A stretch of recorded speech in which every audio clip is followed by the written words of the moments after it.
상 10장 9절에서 12절 말씀입니다.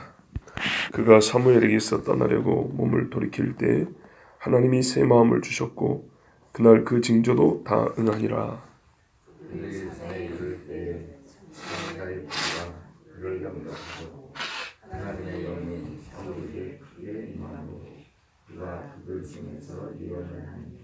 전에 사무를 같이 봅니다. 아니 12절까지죠. 교도하겠습니다. 전에 사울을 알던 모든 사람들이 사울의 선지자들과 함께 예언함을 보고 서로 이르되 기스의 아들에게 무슨 일이 일어났느냐, 사울도 선지자들 중에 있느냐 하고,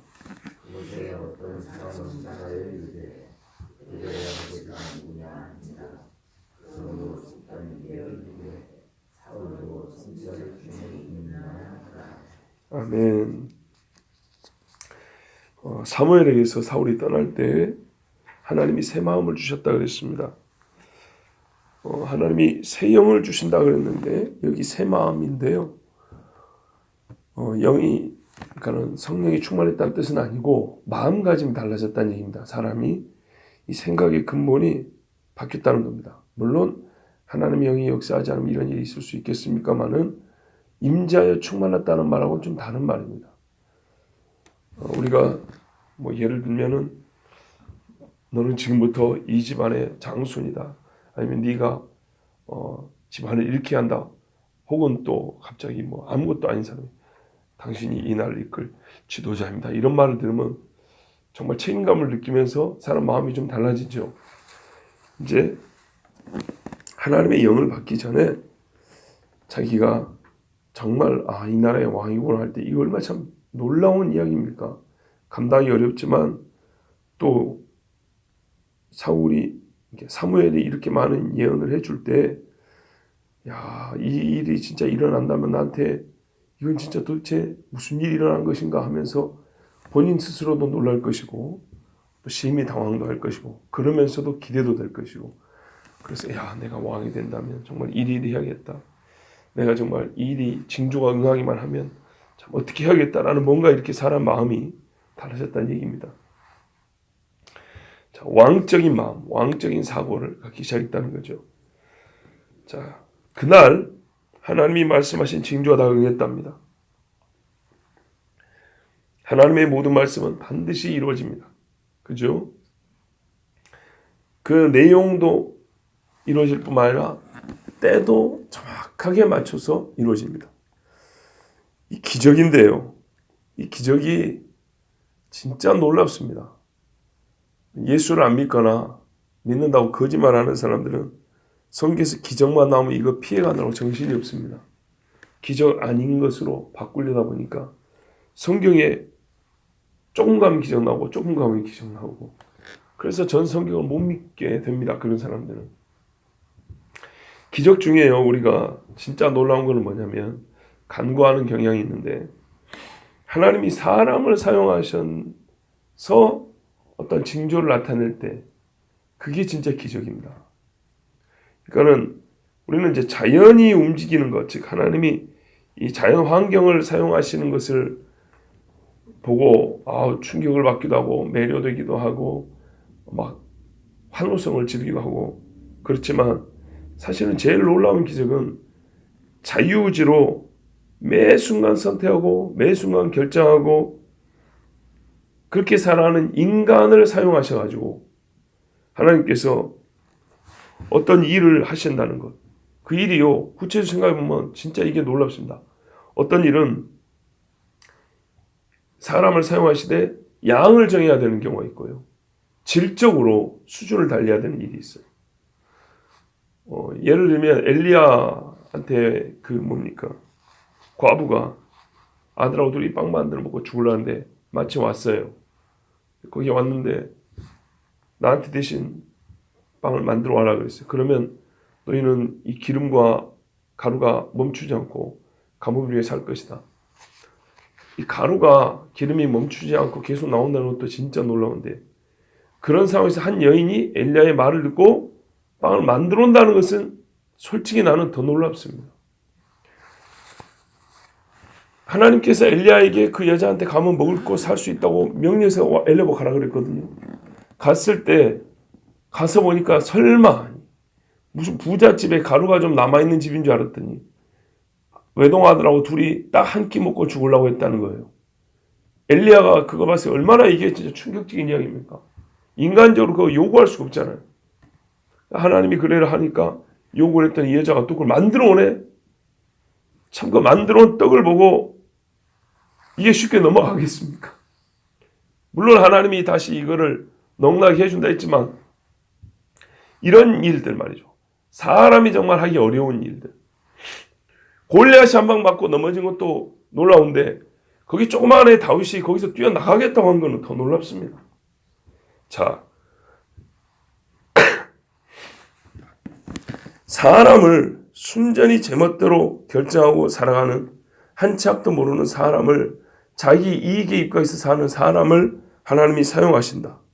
그리고 그 사람이 어떤 일을 결정할 때 무엇을 어떻게 할까에 그 어떻게 양과 질이 결정되기도 하고 방향과 크기가 결정되기도 하고 때와 기간이 포함된 이 사람의 결정 그리고 그 결정에 따라 사람이 움직이는데 그게 정확히 맞아 떨어진다는 겁니다.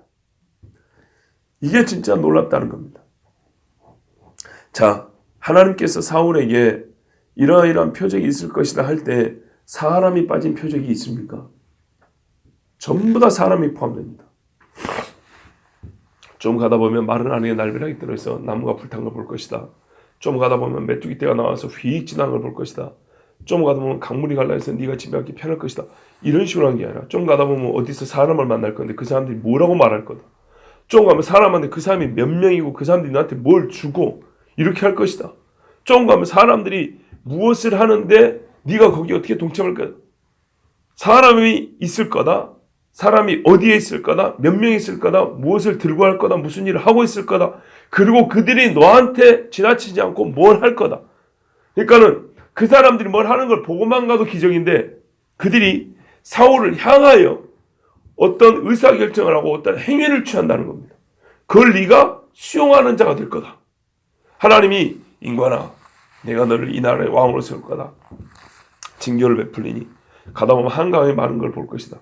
이거 하고요. 한강 옆에서 찬수하는 사람들을 만날 거다. 그 찬수하는 사람이 몇 명일 거다. 근데 그 찬수하는 사람이 한강이 얼마나 넓어요. 한강 중에 무슨 대교 밑에 무슨 나무가 있는데 그 밑에서 몇 명이 나를 찬송하고 있을 거다. 네가 그걸 볼 거다. 이거 하고요. 근데 네가 그 옆을 지날 때 그 사람들이 너를 불러다가 와서 축복 기도를 해달라고 할 거다. 완전 다른 이야기죠. 경우의 수가 얼마나 복잡합니까? 하나님이 사울에게 징조를 주시는데 여기에 사람이 들어가요. 다. 그리고 사람과 사울이 무관하게 스쳐 지나면서 보고 지나가는 게 아니에요. 따로따로 별개 행위를 하는 게 아니라 둘이 상관하여 한때를 함께 해요. 그렇죠? 이걸 우리가 간구하면 안 된다는 거예요. 그냥 세 가지 말했는데 다 맞았어. 그냥 맞은 게 아닙니다. 자연을 움직인다는 건 어려운 일이긴 하지만 자연은 선택하지 않습니다. 자연은 결정하지 않습니다. 그런데 인간은 하나님 말씀을 거역하기도 하는 존재입니다. 그런 거역하고 제멋대로 하는 존재인 사람을 사용하셔가지고 세 번이나 연급 후 사울과 무관한 것도 아니라 사울과 상관하여 일을 하게 하십니다. 죄송합니다. 올겨울에 유독 좀 심합니다. 자, 이렇게 해가지고 하나님의 징조가 다 응하였습니다. 이 응한 것을 사울이 받았습니다. 두 번까지는 응했다고 지나갔는데 세 번째는 조금 집중하여 강조하여 말씀을 하고 있습니다. 자, 산에 올랐습니다. 그 산이죠. 하나님의 산이라는 그 산에 올랐는데 선지자들의 무리가 사울을 만나자 함께 있게 해줬어요. 그 옆에. 그리고 사울이 그 중에 있는 중에 예언을 하게 됐어요. 같이 예언을 했어요. 10절 맞아 보면 하나님의 영이 사울에게 크게 임함으로 그가 그들 중에서 예언을 하지니 이랬죠. 자, 지금도 그렇지만 예전에도 예언은 굉장히 놀라운 사건으로 여겨집니다. 하나님의 사람이라는 절대적 증거입니다. 그것도 좀 이따 주변 사람들이 하는 말을 보면 알지만 사울은 예언하고 거리가 먼 사람입니다. 평상시 무슨 경건의 능력이 컸던 사람이냐, 하나님 앞에 무슨 정해놓은 기도 시간이 있었던 사람이냐, 전혀 그런 사람이 아닙니다. 그냥 아주 평범한 사람 중 하나입니다. 나나 걱정하는, 좀 불만이 많은 어떤 의미냐, 이 기부와 본인의 고향 옆에 뭐가 있어요? 블레셋이 들어갔고 군사기지를 설치해놨어요. 젊은 사람들이 볼 때 이거 기분이 좋아요, 안 좋아요? 엄청나게 안 좋죠. 화가 나죠. 블레셋의 앞져 나가는 자기 동족을 볼 때 이 막 화가 난. 그래서 적어도 애국심은 있지만 그걸 하나님 앞에서 어떻게 해결을 받아야 되겠다는 이 거룩한 소망이 있는지는 별로 그렇게 불확실한 사람이었어요. 만약에 말이죠, 매일 하나님 앞에 다윗처럼 기도하고 찬송하는 사람 같으면 사울도 예언하는 사람이었어? 이런 식으로 말 안 할 겁니다. 그래, 그놈이 그렇게 기도하더니 하나님이 결국 쓰시는, 이렇게 말해죠. 사울은 그다지 경건성이 좋은 사람이 아닙니다. 그런데 예언했어요. 하나님의 영이 이제 임한 겁니다. 120명의 성도들도 그렇죠. 하나님의 영이 임하니까 사도행전 2장에 보면 강력한 역사가 일어나죠. 자, 이렇게 하나님께서 마지막 징조를 응하게 하시면서 내가 너를 불렀고 내가 너와 함께 한다는 확실한 표를 주고 이것을 주변 사람들에게 사울이 왕이라는 간접적 증거로 나타내주세요. 직접적 증거는 군사적 승리를 이끌어야 돼요. 그렇게 왕을 원했으니까. 종교적인 거룩한 능력의 나타남은 사무엘로도 충분했어요. 만약에 그걸로 왕을 세울 것 같으면 진작 세웠죠. 근데 이 사람들이 원한 건 군사적 승리였기 때문에 이렇게 하나님의 영이 임했을 때 사울은 어떻게 해야 돼요? 이제 주신 감독에 따라 여러분 놀라지 말고 블레셋을 치러 갑시다 이래야 되는데 이래 못했어요.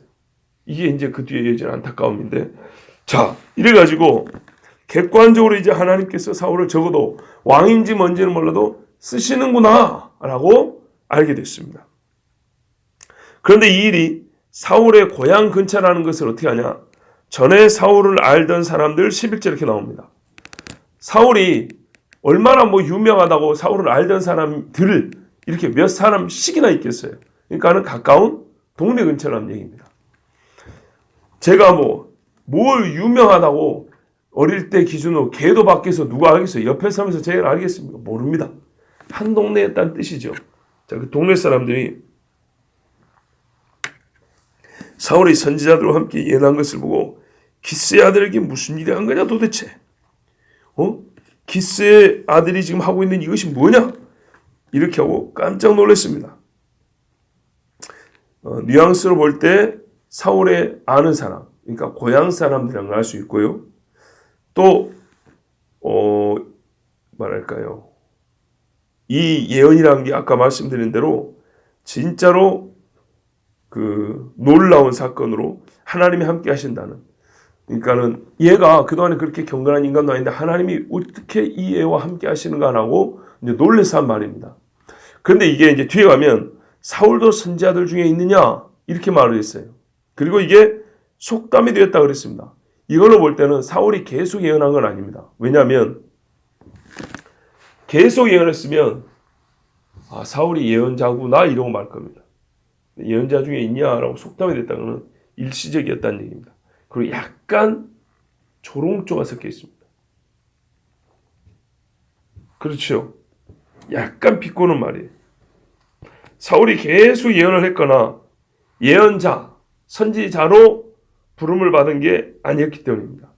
일시적인 예언을 했기 때문에 와, 걔가 그런 일도 했어, 그럴 때도 있었어, 이런 것처럼 완전 비웃는 건 아니지만 현재는 예언하는 자가 아니고 그 예언할 때의 그 놀라운 하나님의 영의 임재가 지금 보이지 않기 때문에 그때 사건을 가지고 오늘날 속담으로 썼다는 얘기니까 누군가가 하나님 앞에 정말 어쩌다가 한번 쓰임받는 그런 일을 할 때 이런 식으로 사울을 들어서 약간 그 놀라움을 표현하거나 비꼬는 식의 말로 이렇게 쓴 걸로 볼 수 있습니다. 자, 그런데요, 선지자, 즉 예언자라는 것은 그 말이 나중에 이루어졌을 때, 하나라도 맞아떨어졌을 때 예언자구나 선지자구나 이렇게 알 수 있지 않습니까? 그런데 말만 하고 있을 때 예언자 중에 있느냐 이렇게 물어봤어요.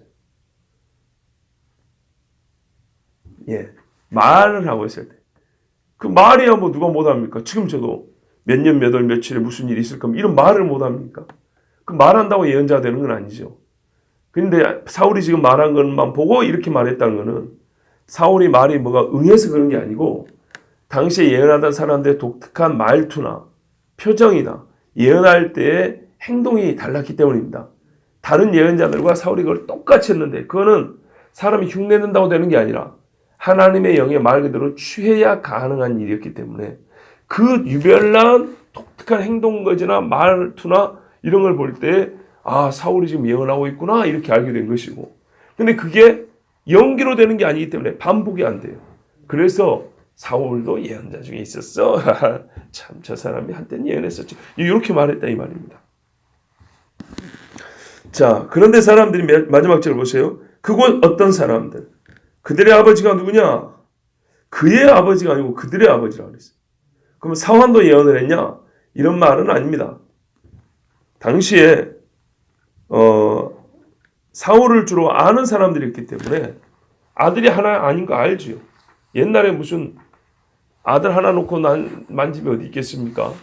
그리고 사울이 깐나네라면 얘가 첫째 아들인가 이랬겠지만 그냥 아들 하나가 있겠지만 이미 어른이 됐으니까 적어도 형제들이 있다는 걸 아시죠.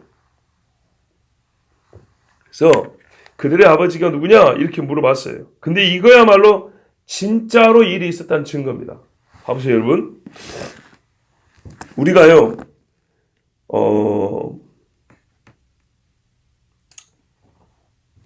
뭐랄까요 당황스러운 상황에서는요 문법에 맞지 않거나 단어를 부정확하게 쓰거나 양을 나타내는 양사 하나, 한자, 한 컬레 이런 양을 나타내는 말을 어울리게 쓰지 못하는 경우도 있어요. 급하거나 당황을 하면. 그렇죠? 예. 그렇죠. 야야야 지금 막 사인해야 돼. 야 그 볼펜 한 대 갖고 와 이런다고요. 볼펜 한 대 말이 안 되죠. 한자로 갖고 이래.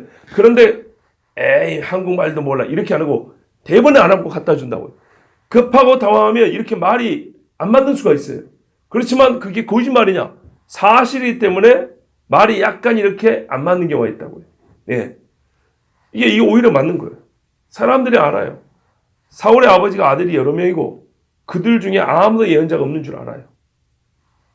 그런데 그 중에 한 놈 유독 오늘 지금 예언하니까 이 형제들 그들이 아버지가 기수인데 그 집에 예언하는 집 아들이 있었어. 그 걔들의 아버지가 누구야? 이제 이렇게 말하는 거죠. 근데 그것이 혹 이제 이렇게 말도 되지만 그의 아버지가 누구냐 이렇게 말하려고 했는데도 말이 잘못 나올 수 있다 이 말입니다. 예, 당황하니까 이게 오히려 사실이라는 증거입니다. 자, 여러분,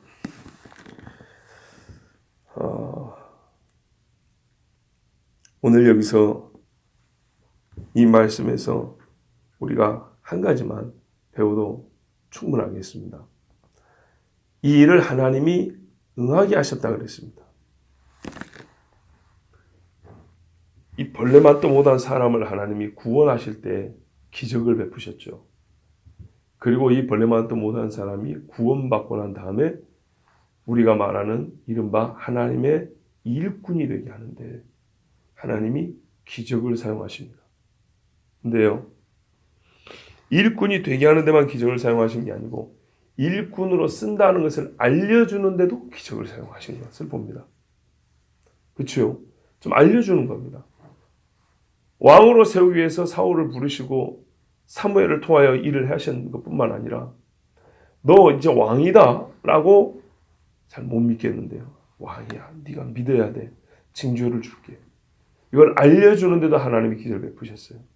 우리가 누군가 명시적으로 이게 기적이 있을 겁니다. 이런 일이 있을 겁니다. 라고 말 안 해서 그렇지. 만약에요. 사무엘이 이런 일이 있을 것이다. 말을 안 했어요.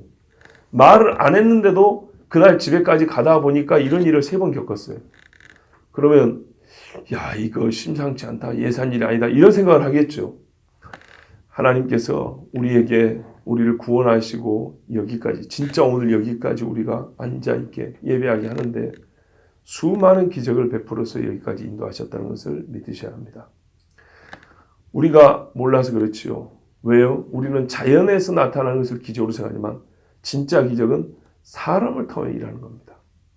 저 사람이 왜 나한테 그가 이참에 왜 이렇게 그랬을까? 왜 이번엔 요만큼 애를 이렇게 했을까? 우리가 의문이 생기는 일들이 들어있을 겁니다. 그런 일 중에는 하나님이 계획하셔서 우리를 진짜 이 못난 사울과 같은 나를 하나님께서 나라를 구하고 영혼을 구하고 그 집을 새롭게 하는데 쓰시려고 기적을 베푼 일이 생각보다 많이 있었다는 걸 아셔야 합니다. 꼭 진짜 이거는 알아야 될 지식입니다. 그래야 우리는 항상 여기까지 인도하신 하나님, 우리 찬송가 지금까지 지내온 것을 정말 정직하게 고백할 수가 있고, 그렇지 아니하면 하나님과 아무 상관없이 사람은 다 교만에 빠질 수밖에 없습니다. 하나님이 우리가 여기까지 오는데 사울 같은 사람 하나 보세요. 이런 청년 하나 왕 세우려고 하나님이 기적을 베풀어서 알려주셨습니다. 그렇다면 그 외에 실제로 왕이 되게 하고 쓰시는 때 하나님은 엄청난 기적으로 그와 함께 하셨고, 그럼에도 불구하고 하나님을 저버린 자가 사울입니다. 그러니까 그 죄가 큰 겁니다. 우리가 여기까지 오면 하나님께서 기적을 함께 하신 것을 믿고 우리가 해야 할 일은 사울처럼 하나님의 말씀을 저버리지 말고 그 이후에 우리가 잘 아는 훌륭한 왕 다윗과 같이 하나님과 늘 동행하는 사람, 하나님께 의지하는 자가 되어야겠습니다.